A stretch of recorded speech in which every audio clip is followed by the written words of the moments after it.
দিনটা ছিল 12ই মে। ত্রিনয়নী খ্যাত অভিনেত্রী পবিত্রা জয়ারাম একটি ভয়ঙ্কর পথ দুর্ঘটনার সম্মুখীন হন।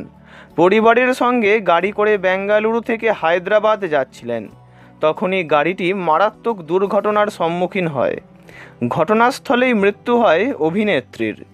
ঘটনায় গুরুতর আহত হন স্বামী চন্দ্রকান্ত। স্ত্রীর মৃত্যুর পর একেবারে ভেঙে পড়েছিলেন অভিনেতা।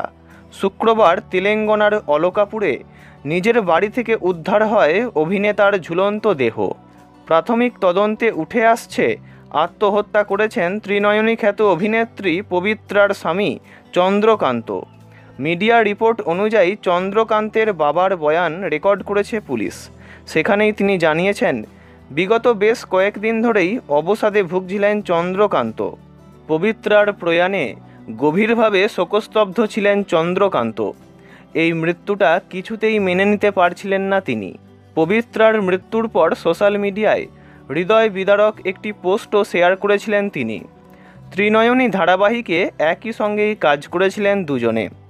পবিত্রার প্রয়াণের 6 দিনের মধ্যেই চন্দ্রকান্তের মৃত্যুতে শোকস্তব্ধ তেলুগু ইন্ডাস্ট্রি। প্রসঙ্গত, পবিত্রার মৃত্যুর পর সোশ্যাল মিডিয়ায় স্ত্রীর সঙ্গে বেশ কিছু স্মৃতি শেয়ার করেছেন অভিনেতা, যা দেখে চোখে জল আসতে বাধ্য। ত্রিনয়নী ধারাবাহিকের সৌজন্যে দর্শক মহলে খুবই জনপ্রিয় হয়েছিল এই জুটি। উল্লেখ্য, পবিত্রার মৃত্যুর পরদিনই ছিল তাঁর জন্মদিন। ওই দিনই স্ত্রীর সঙ্গে বেশ কিছু ছবি শেয়ার করে জন্মদিনের শুভেচ্ছা জানিয়েছিলেন চন্দ্রকান্ত। তবে ওই পোস্টে তিনি লিখেছিলেন, জাস্ট 2 দিন অপেক্ষা করো। পবিত্রার মৃত্যুর পর প্লিজ ফিরে আয় লিখেও মনের আবেগকে তুলে ধরেছিলেন ত্রিনয়নী খ্যাত এই অভিনেতা। তাঁর আচমকা মৃত্যুতে শোকস্তব্ধ সকলে। 2 দিনের অপেক্ষা কথাটার মধ্যেই লুকিয়ে আছে কোনো রহস্য? চন্দ্রকান্তের মৃত্যুর তদন্ত করছে পুলিশ। মিডিয়া রিপোর্ট অনুযায়ী রবিবার সকালে পবিত্রা জয়ারাম তাঁর গাড়িতে কর্ণাটকের দিকে আসছিলেন। এরপর হায়দ্রাবাদ থেকে ওয়ার্না পার্টির দিকে আসা একটি বাসের সঙ্গে অভিনেত্রীর গাড়ির মুখোমুখি সংঘর্ষ হয়। ত্রিনয়নী খ্যাত অভিনেত্রী ঘটনাস্থলেই মারা যান।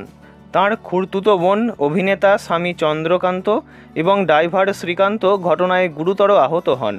সেই ঘটনার কটা দিন কাটতে না কাটতেই স্ত্রীর মৃত্যুর শোকে আত্মহত্যা করলেন অভিনেতা চন্দ্রকান্ত।